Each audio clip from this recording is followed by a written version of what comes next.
Work-life balance. It's time to chat about work-life balance with Robert and Kay Lee Fukui. What's up, guys? Hey, Kenner. Glad to be here. Yes, we are excited. Wish we were on that island with you, though. Yes. Yeah, beautiful Bainbridge Island, but you're from a beautiful island also. But I'm excited to talk about this because so many entrepreneurs out there don't do the work-life balance. They're working, 24 hours a day. They're not compartmentalizing, and it actually impacts negatively their family relationships, even though they might be making money. But there are ways to make money while having that work-life balance. So we're going to spend 15, 20 minutes chatting about that, and you're going to add some value for us, huh? Sounds good. We'll try. I like it. I like it. So what's the number? Give us the number one. If let's say I'm an entrepreneur, I'm struggling, I'm working 24 hours a day. What's the number one tip? Let's get right to it. What's the number one tip you would suggest to me as an entrepreneur who's working 24 hours a day? Well, just the number one tip is thinking about margin, not just time. So the average entrepreneur is just putting a lot of time in, right? And whether the business is growing or struggling or whatever, we think the solution is just put more time in. Well, we're looking at how do we get more margin?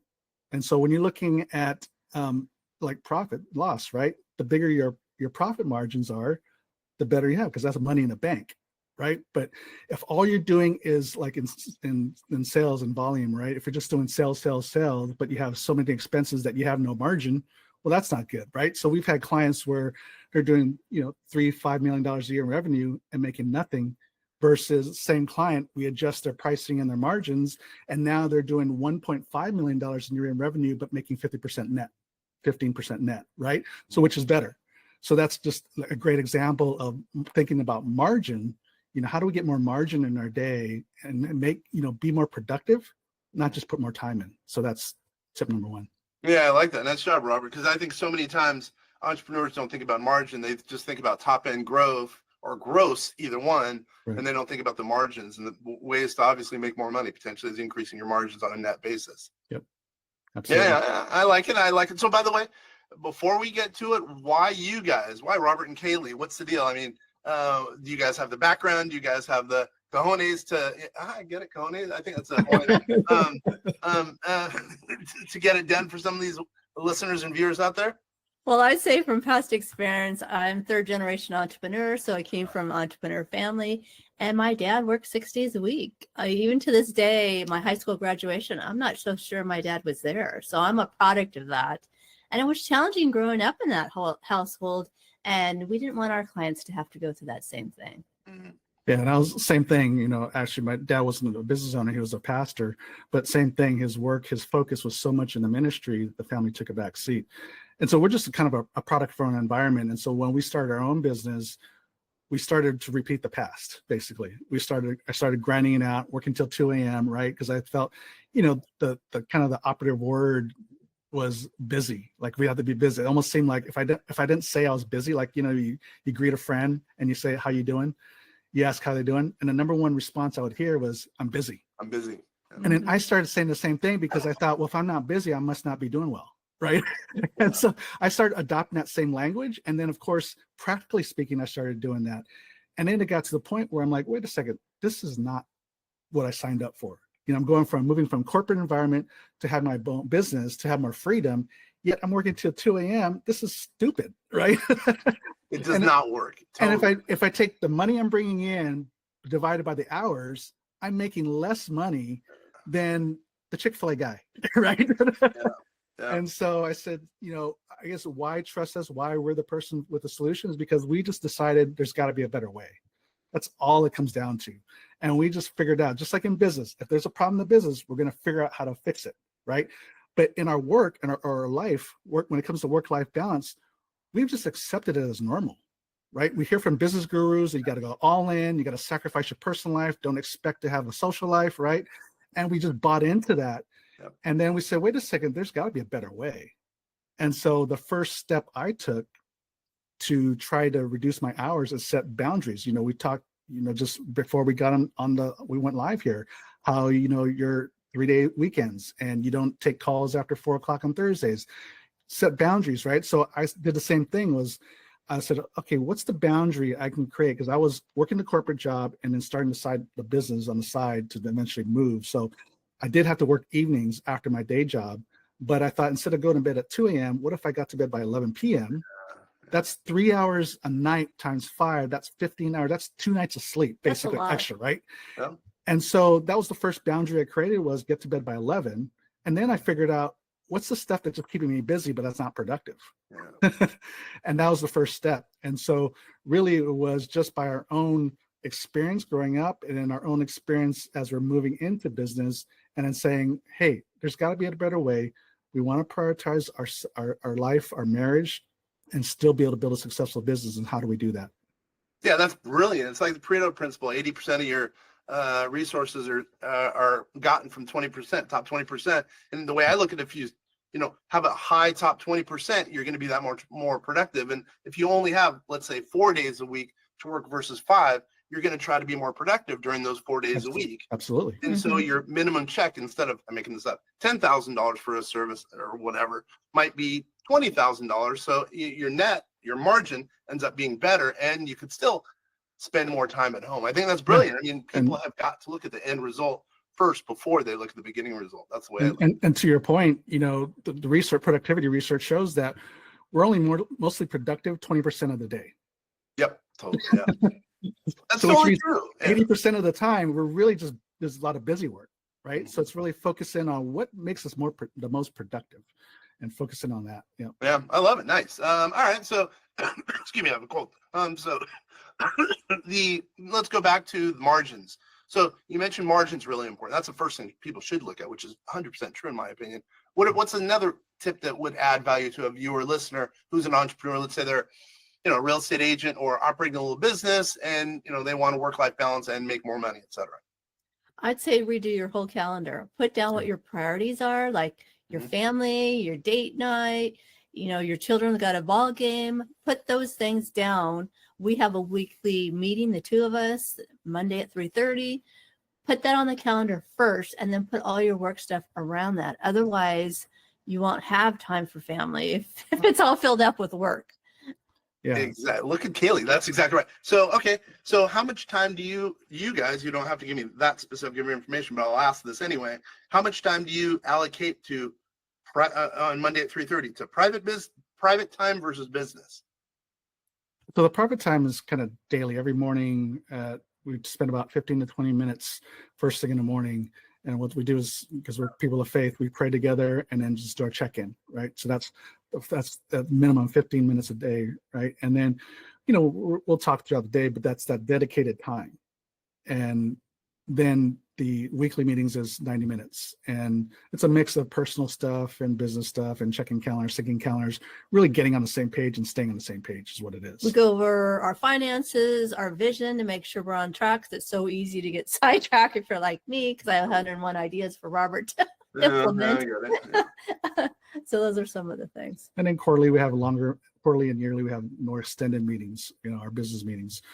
And so those are the things that, you got to have those dedicated moments for those kind of things, because otherwise what we do as couples, we're busy, we're running back and forth, and we're just shouting things back and forth as we're passing, and then things fall through the cracks, right? Or she brings up something, she comes to my office and wants to raise an issue, and I'm in the middle of something. He's in the middle of writing content, so he's like really serious and he's zoned in, focused. So I'll snap back or something like that, right? As opposed to saying, hey, is this a good time or not? If not, when? Do we wait for our weekly meeting, or is it the first thing in the morning? We talk, our check-in time, or sometime during the day where I said, hey, let me finish this project up, and then at 3:30 I'll come back to you. We'll talk about it, right?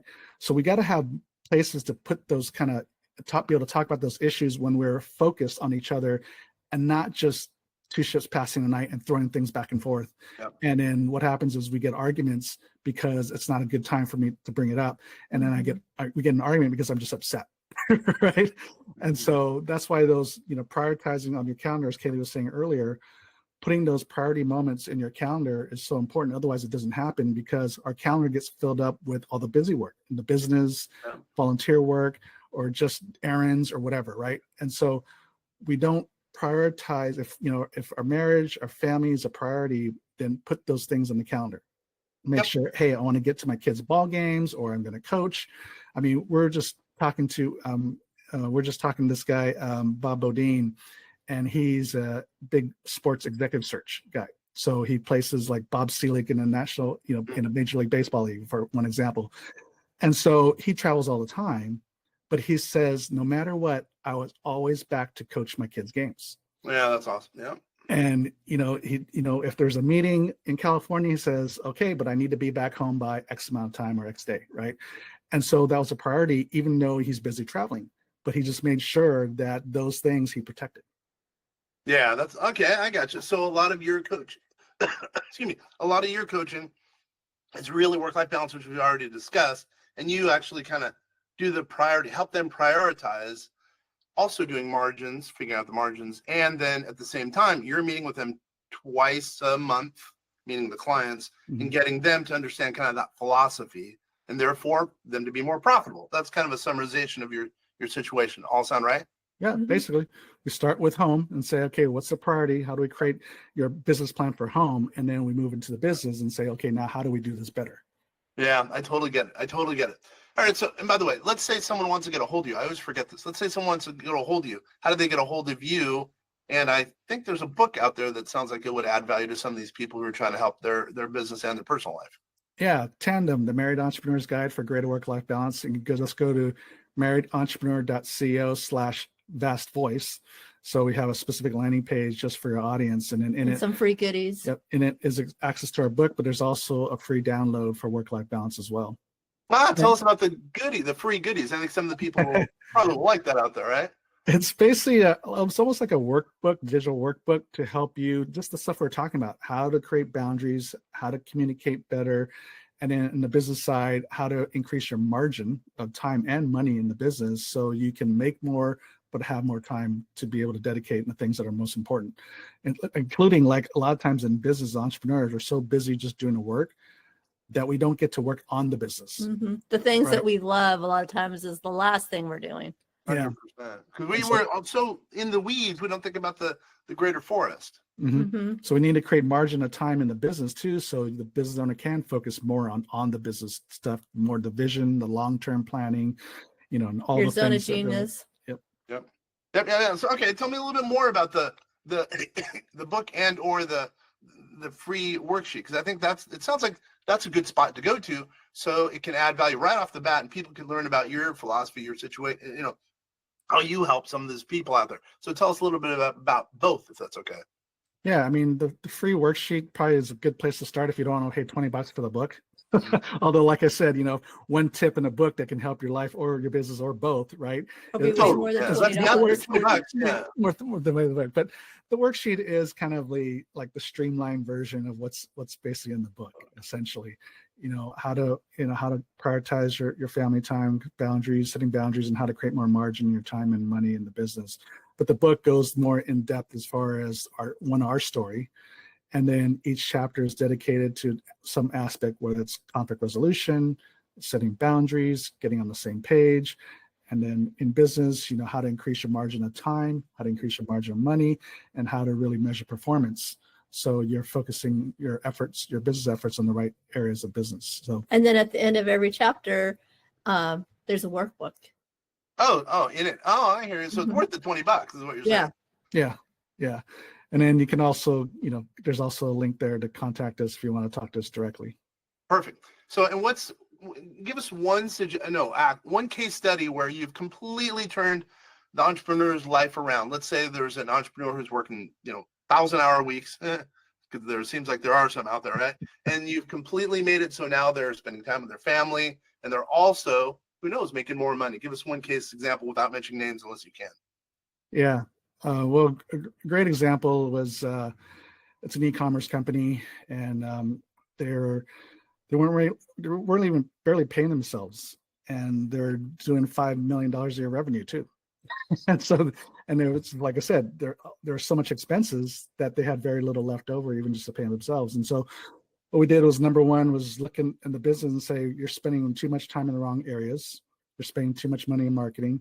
You're just not getting. Said the marketing guy. Yeah, exactly. Yeah, I'm a marketing guy, but it's like you're spending way too much marketing. Basically, what it came down to was they weren't really getting a good return on investment on anything they're doing in their business. Yep. There's a lot of stuff going on, and it was bringing in revenue, but they weren't very efficient. They weren't getting a very healthy return investment, including the owner's time, which was focused on doing everything, micromanaging and all that kind of stuff, right? Yeah. So how we're able to get them to have more, focus on, be focused more back home is, Mr. Business Owner and Mrs. Business Owner, what's the most productive use of your time? What's your zone of genius, as Kay Lee was saying? And let's start focusing on that. And then let's empower your team to do the work. Because he already had a great team. And they bragged about the team, but they didn't. It's like they trusted them, but they didn't trust them, right? So they're hovering when they didn't need to, which is wasting time, right? And so once they're able to realize that their team was already equipped to do the work, they could focus in on what's more productive for them, and then assigning metrics to the marketing, to operations, to the warehouse issues and staff. And once we got the metrics down, then we say, how do we improve all these different area metrics, like click-through rates on the website, or even pay-per-clicks on the Google ads, right? How do we increase those metrics? Not by spending more money, but how do we just improve the performance? And by that alone is going to increase sales, and it's of course going to increase margin because they're not spending more money or time.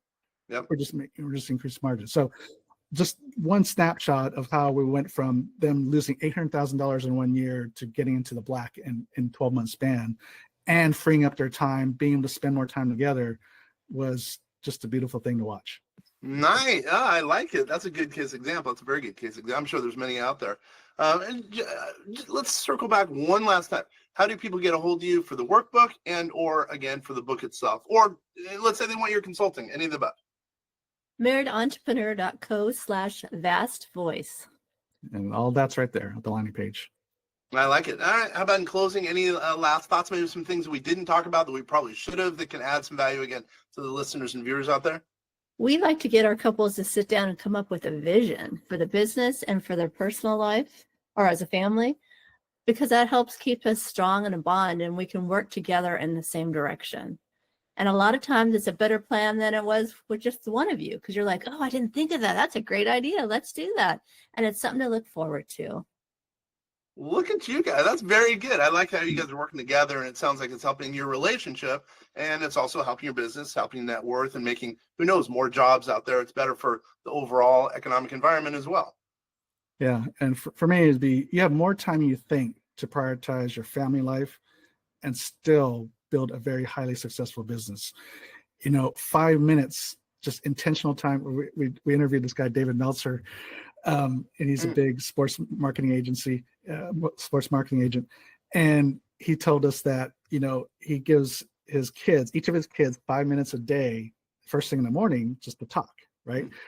And then he says, I give them 5, they only give me 3. So basically he allocates 5, but they only give him 3 because that's all he wanted to do is talk. But it's just an intentional time to connect, and they know dad has got their back, right? Is what they needed. Because how many times do you really have dedicated eye-to-eye, face-to-face talk without your phone or stuff going on in your head, right? 3 to 5 minutes doesn't sound like a lot, but yet it's a lot because we don't dedicate that kind of personal focused time with each other usually. And so that's just an example of, it doesn't take as much time as you think to really build successful, healthy relationships. We overestimate how much time it takes. It's just the focus time. It's the quality of time. It's not the amount of time. I like it. I like this. Good. It's a quick message, but good message to entrepreneurs out there who really, should spend more time at home doing, work-life balance, and then also making a couple of pennies here and there. Robert, Kay Lee Fukui, I really appreciate the time you spent. I think it's added some value in a quick fashion, which is awesome. And at the same time, people now know how to get a hold of you if they're interested in either the workbook, the book, or your consulting. Yeah. Once again, this is Kenneth French, Vast Voice, telling business secrets to entrepreneurs. Thanks, everybody.